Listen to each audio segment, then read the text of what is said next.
Azərbaycan Prezidenti İlham Əliyev Avropa İttifaqının Şərq Tərəfdaşlığı üzrə xüsusi elçisi Dirk Şuebelin rəhbərlik etdiyi Avropa İttifaqının və bir sıra üzv ölkələrin Şərq Tərəfdaşlığı üzrə məsul şəxslərinin daxil olduğu nümayəndə heyətini qəbul edib. Looking at the big delegation means there's a lot of things to be discussed. Mr. President, great many thanks for receiving us. We feel very honored that you found the time to meet us.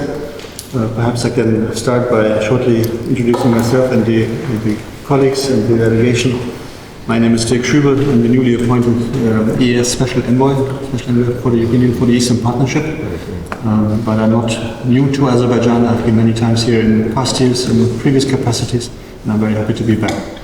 And we are here, a whole delegation of special envoys, ambassadors for the Eastern Partnership from several member states.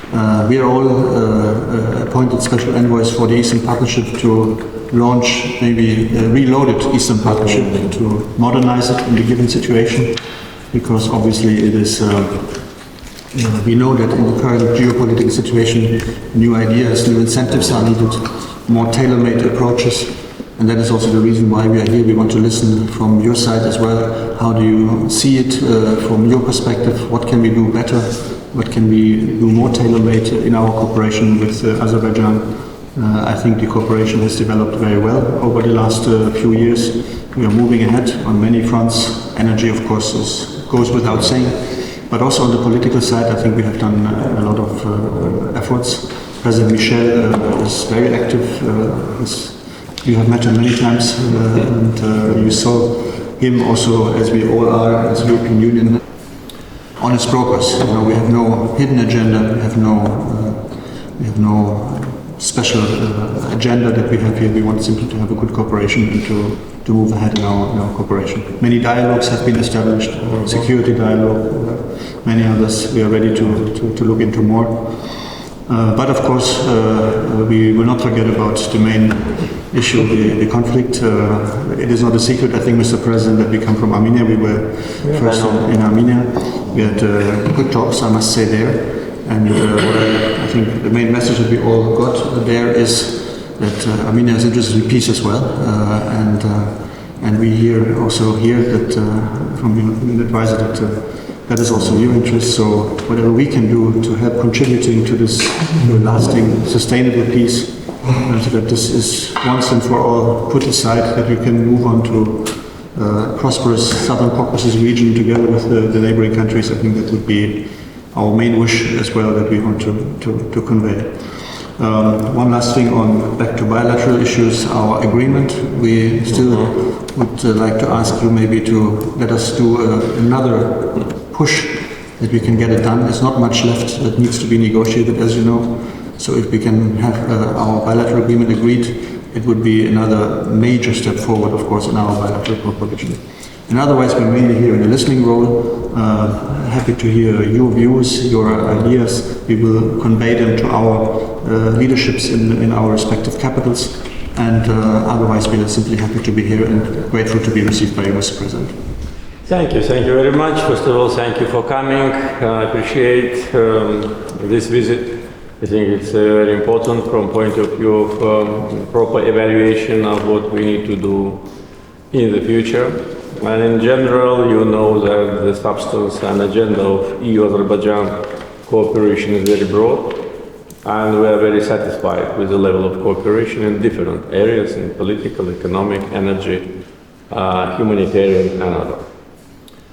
And of course, with respect to Eastern Partnership, you know that from the very beginning of this program, Azerbaijan was very supportive and participated actively in different events, including summits. Now, I agree that it's a time to modernize it, to review what has been done, because it's already more than a decade have passed since the program was launched. And members of Eastern Partnership made their choice. So some of them signed association agreement, some of them joined the Eurasian Economic Union.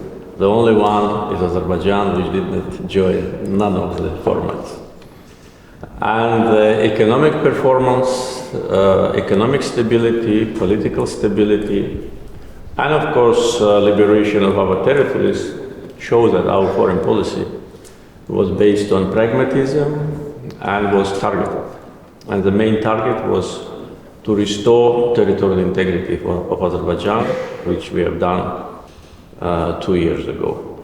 Therefore, of course, there is a need to see what are the new opportunities with respect to Eastern Partnership. As far as we are concerned, we consider this program, this platform, not as a platform of cooperation between the member states, but as an additional opportunity to enhance cooperation with EU. Because with 5 other members of Eastern Partnership Group, we have different relationship. And of course, for us it was important to have additional mechanism of cooperation with European Commission. Now I think you're right, in the current geopolitical circumstances, we need to review it. As far as we're concerned, in the meantime, we worked actively on bilateral track with member states of EU. And with 9 of them, we've signed or adopted strategic partnership declarations and agreements. So this is 1/3 of member states. And I think Azerbaijan is unique among the Eastern Partnership group, the country which really achieved the strategic goal. So this is a good platform, and we consider it as a basis for our negotiations with EU on agreement. And it is moving successfully but slow. Successfully because we've completed most of the chapters, more than 90%. Slow that we got stuck with respect to the issues which we think can be resolved if we have political will from both sides. There are certain concerns in Azerbaijan because any agreement which we sign or plan to sign must give additional benefit to us and to our partners. So we cannot sign something which in a mid-term or long-term can create certain economic difficulties. Therefore, the chapters where we got stuck is basically, I think, trade, economic, and some other. I already gave instructions to our negotiators to speed up the process, and I think that there is a chance to finalize it. And I think that will be another important milestone in our cooperation. We will talk, of course, about energy development and energy diversification projects. We all know what we're talking about, but taking into account that you mentioned your visit to Armenia and that you got a message from Armenian leadership about peace. You know, we've heard these messages during all the years of occupation, that they want peace. And they were not sincere. We also wanted peace, but we also wanted our land back. They wanted peace, not giving the land back. This is the difference. And we had to resolve the conflict by force and then by political means. Now when they talk about peace, I think it is kind of a manipulation, because if they really wanted peace, they would have responded to our proposal. It was us who made the proposal to start negotiations on peace agreement right after the war ended.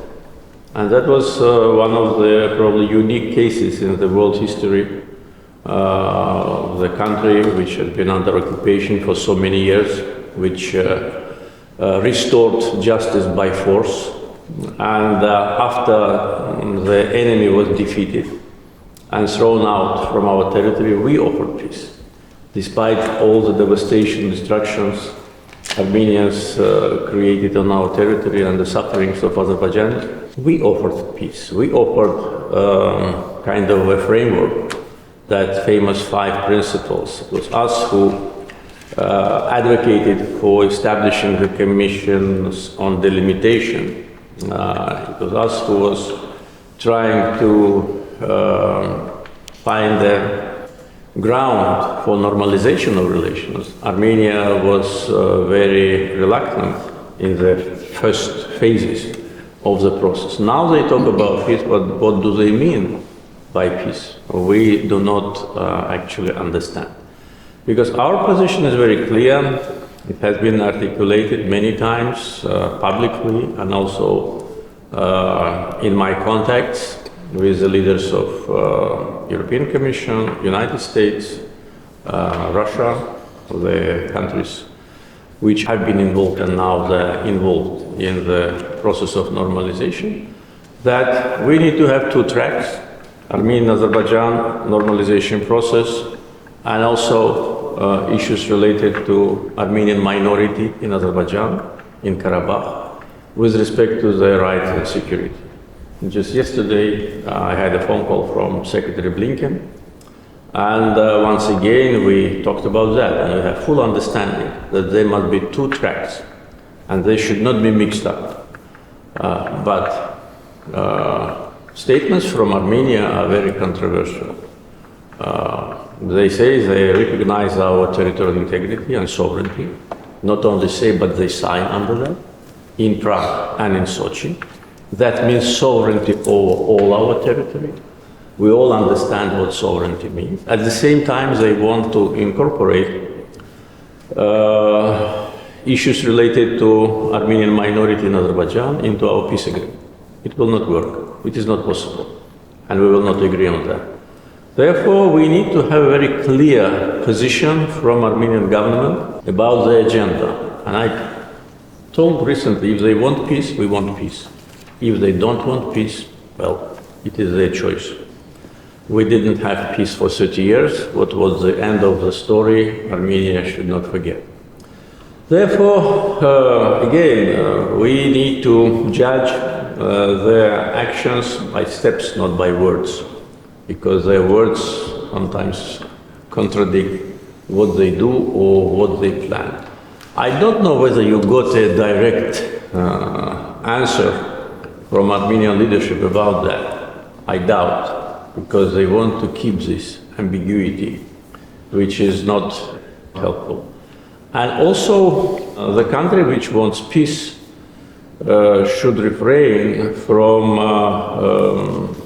very dangerous rhetoric, which Armenian officials afforded recently, comparing Azerbaijan to ISIS and Al-Qaeda, I think is a very dangerous rhetoric. First, because they acted as ISIS and Al-Qaeda, and ambassadors of EU visited liberated territories. They did the same what was done by ISIS and Al-Qaeda with respect to historical and religious heritage. It was not us, it was them. So they committed acts of terror, they committed genocide, they destroyed our mosques, not us. But Mr. Pashinyan, when he uses this wording, he should know that we hear it. And what will be our reaction, he should also think about. So it's not easy, and I think important is that Armenia actually openly declares what do they want. If they want to talk about rights and security of Armenians in Karabakh, it will not work. We are ready to talk about that with Armenians who live in Karabakh, with, not with those who have been sent from Moscow, having in their pocket billions of stolen money from Russian people, like a person called Vardanyan, who was transferred from Moscow there with a very clear agenda. But we are ready to talk to those people in Karabakh who live there and who wants to live there.